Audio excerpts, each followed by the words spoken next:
Party یہ چاہتی ہے کہ کسی طرح یہاں سندھی مہاجر جھگڑا پیدا کر دے تاکہ ادھر تم ادھر ہم، جس طرح انہوں نے آج 16 دسمبر ہے یہی بات کہی تھی بھٹو صاحب نے کہ اگر جو ڈھاکا جائے گا اس کی ٹانگیں توڑ دوں گا، اور ادھر تم ادھر ہم کا نعرہ لگا تھا۔ میں پوچھنا چاہتا ہوں اس 16 دسمبر کی مناسبت سے ہمارا بازو ہم سے کٹ گیا، اس وقت پیپلز پارٹی اپنے آپ کو آج بھی وفاق کی بڑی چیمپئن کہتی ہے، جمہوریت کی 138 سیٹیں مغربی پاکستان میں تھیں، 162 یا 72 سیٹیں مشرقی پاکستان میں تھیں۔ اگر بھٹو صاحب پرائم منسٹر بننا چاہتے تھے تو انہوں نے اپنے نمائندے 162 سیٹوں پہ کیوں نہیں کھڑے کیے تھے؟ 180 سیٹوں کی بنیاد پر تو وہ پرائم منسٹر نہیں بن سکتے تھے، ان کے دماغ میں پاکستان کو توڑنا تھا۔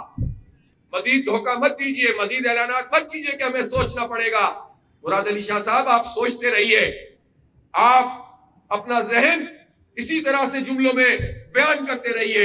اب انشاءاللہ لوگ آپ کو مسترد کریں گے۔ یہ طاقت کی بنیاد پر آپ کی اسمبلی کے ممبر ہیں، یہ مقامی ہاریوں، سندھیوں، بلوچوں کو پیس کر، دبا کر، ان کی مرضی کو کچل کر اسمبلی میں رہے ہیں کہ کیا حیثیت ہے جمہوری۔ اگر یہ جمہوریت کے اتنے بڑے چیمپئن ہیں تو ماحول کھلا کریں دیہاتوں کا، اور اس کے بعد سندھ میں جیت کر دکھائیں۔ ان کی کوئی حیثیت نہیں ہے سوائے اس کے کہ ان کو طاقت حاصل ہے، سوائے اس کے کہ اس نظام میں، جس کے نظام کے کسٹوڈین یہ پیپلز پارٹی جیسی تنظیمیں بیوروکریسی اور اسٹیبلشمنٹ کے لوگ ہوتے ہیں، اس پورے نظام میں جس میں پاکستان کے عام لوگوں کو دبا کر رکھا جاتا ہے اور ان لوگوں کی بنیاد پر اسمبلیاں چلتی ہیں اور نظام چلتا ہے، یہ اپنی طاقت، اپنی دولت اور اپنے اختیارات کی وجہ سے اسمبلی کی اکثریت میں آتے ہیں، باقی ان کی کوئی حیثیت نہیں ہے، یہ اقلیت ہے۔ آپ کو پہلے یہ ایڈوانٹیج حاصل تھا کہ چونکہ ایم کیو ایم آپ کی پارٹنر تھی 2012 میں اور 2013 میں، تو آپ نے ایم کیو ایم کے ساتھ مل کر ایک ایسا قانون پاس کر لیا تھا جس میں 2001 کے جو اختیارات تھے وہ چھین لیے گئے تھے۔ ایم کیو ایم نے زبانی جمع خرچ کی، اپنا کردار ادا نہیں کیا اس وقت، وہ اس وقت ہڑتالیں کیا کرتی تھی، وہ اس وقت شہر بند کیا کرتی تھی، اس کی مرضی کے بغیر کچھ بھی نہیں ہوتا تھا۔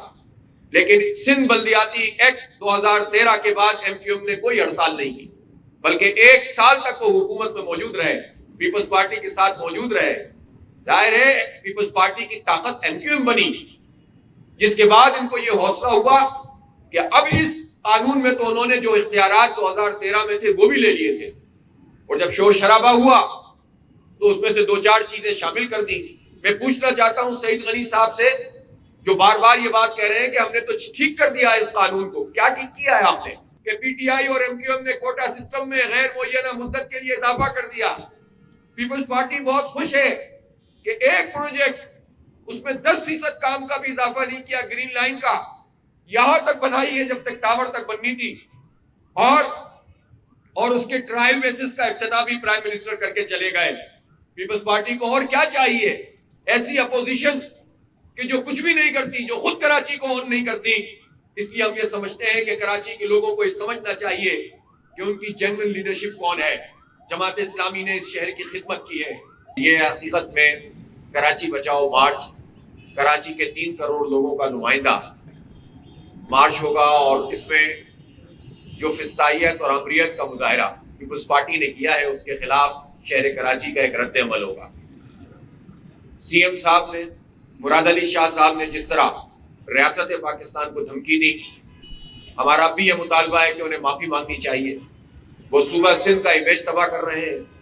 وہ سندھ کے دیہی اور شہری آبادی کے لوگوں کو ان کا چہرہ مسخ کر رہے ہیں، اور ان کی طرف سے ہی اگر یہ میسج دے رہے ہیں کہ اگر اپوزیشن نے یا پارٹیوں نے اپنا طریقہ نہیں بدلا تو ہم دیکھ لیں گے، اور یہ دھمکی دے رہے ہیں کہ جیسے وہ صوبے کو کوئی علیحدہ کرنے کی تحریک چلائیں گے، تو میں سمجھتا ہوں کہ ان کا یہ انداز یہ آئین کے بھی خلاف ورزی ہے، اور پاکستان کے دستور کی خلاف ورزی اور پاکستان کی پوری ریاست کے خلاف ان کا یہ حملہ ہے۔ انہیں معافی مانگنی چاہیے سندھ کے عوام سے، اور خاص طور پر ان کے جو وکیل بہت سارے وزراء بنے ہوئے ہیں، سعید غنی صاحب روز آ کر بیانات دیتے ہیں۔ پیپلز پارٹی کا ایم کیو ایم کے ساتھ جو بھی یارانہ رہا ہے، اس میں اگر کوئی مسئلہ ہو گیا ہے، کوئی لڑائی جھگڑا ہوتا رہا ہے، تو وہ اس کو بنیاد بنا کر ہمیں کنفیوز نہ کریں۔ ہمیں تو اس بات کا جواب دیں سعید غنی صاحب کہ انہوں نے ہمارے اختیارات کو کیوں سلب کیا ہے۔